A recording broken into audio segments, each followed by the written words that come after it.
বিশ্বকাপের বাকি আছে আর মাত্র 1 মাস, অথচ কঠিন বিপাকেই পড়ে গেছে ভারত। বিশ্বকাপ যেন মিস হওয়ার দ্বার প্রান্তে তারা। যদিও বিশ্বকাপ খেলা নিয়ে বলা হয়নি, সেই সুযোগ তাদের কখনোই হয়নি। বলা হচ্ছিল বিশ্বকাপ দেখা নিয়ে, এবার যেন সেটাও হচ্ছে না তাদের। শেষ সময় এসে যে ফিফার সাথে দর কষাকষি, তাতে বিশ্বকাপ দেখাই যে এখন ঝুঁকিতে। আসন্ন বিশ্বকাপের সম্প্রচার নিয়ে অনিশ্চয়তায় পড়েছে ভারত ও চীন।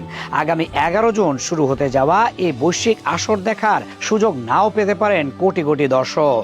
এখনো সম্প্রচার সত্ত্ব নিয়ে চূড়ান্ত কোনো সিদ্ধান্ত হয়নি। ভারতে সত্ত্ব পেতে রিলায়েন্স ইন্ডাস্ট্রিজ ও ওয়াল্ট ডিজনি কোম্পানি যৌথভাবে প্রায় $2 কোটি প্রস্তাব দিয়েছে, যা ফিফার প্রত্যাশার তুলনায় অনেক কম। ফলে এই প্রস্তাবে রাজি নয় সংস্থাটি। এদিকে সনি গ্রুপ কর্পোরেশন আলোচনায় থাকলেও শেষ পর্যন্ত ভারতের সম্প্রচার সত্ত্বের জন্য কোনো প্রস্তাব না দেওয়ার সিদ্ধান্ত নিয়েছে। বিশ্বকাপের সম্প্রচার সত্ত্ব নিয়ে চীনের সঙ্গেও এখনো কোনো চূড়ান্ত চুক্তির ঘোষণা দেয়নি ফিফা। 72 ঘন্টা ময়েশ্চার লোক সমৃদ্ধ লিলি বডি ওয়াশ, শিয়া বাটারের গুডনেস স্কিন রিপেয়ার করে রাখে সফট ও গ্লোয়িং। সংস্থাটির তথ্য অনুযায়ী 2022 আসরে বিশ্বজুড়ে ডিজিটাল ও সামাজিক মাধ্যমে যত সময় খেলা দেখা হয়েছে, তার প্রায় 49.8% এসেছে চীনের দর্শকদের কাছ থেকে।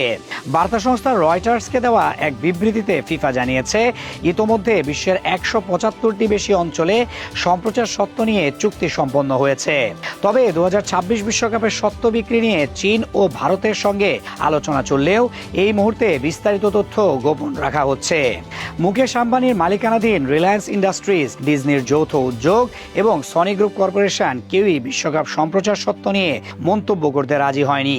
এদিকে টুর্নামেন্ট শুরুর এত কাছাকাছি সময়েও ভারত ও চীনে চুক্তি না হওয়াটা অস্বাভাবিক। আগের আসরগুলোতে সিসিটিভি অনেক আগেই সত্য নিশ্চিত করে প্রচারণা শুরু করেছিল। পরিসংখ্যানে দেখা যায় 2022 বিশ্বকাপে সরাসরি টিভি দর্শকের 17.7% ছিল চীনের, আর ভারতের 2.9%। পাশাপাশি মোট ডিজিটাল স্ট্রিমিং এর 22.6% এসেছে এই দুই দেশ থেকে।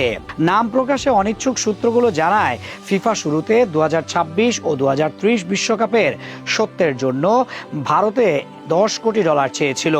যদিও 2022 আসরে রিলায়েন্স ইন্ডাস্ট্রিজ প্রায় $6 কোটি সত্ত্ব কিনেছিল। এবার রিলায়েন্স ইন্ডাস্ট্রি ডিজনি জোট মাত্র $2 কোটি প্রস্তাব দিয়েছে, যা তাদের শক্তিশালী দর কষাকষির অবস্থানকে বোঝায়। তবে ফিফা এখনো এই প্রস্তাবে রাজি হয়নি, যদিও আগের দাবি থেকে কিছুটা নেমেছে। রিলায়েন্স ডিজনির ধারণা, যুক্তরাষ্ট্র, কানাডা ও মেক্সিকোয় আসর হওয়ায় সময়ের পার্থক্যের কারণে ভারতে দর্শক সংখ্যা কমতে পারে, তাই তারা কম দাম প্রস্তাব করেছে। সব মিলিয়ে এখন বিশ্বকাপ না দেখার শঙ্কায় ভারত ও চীন।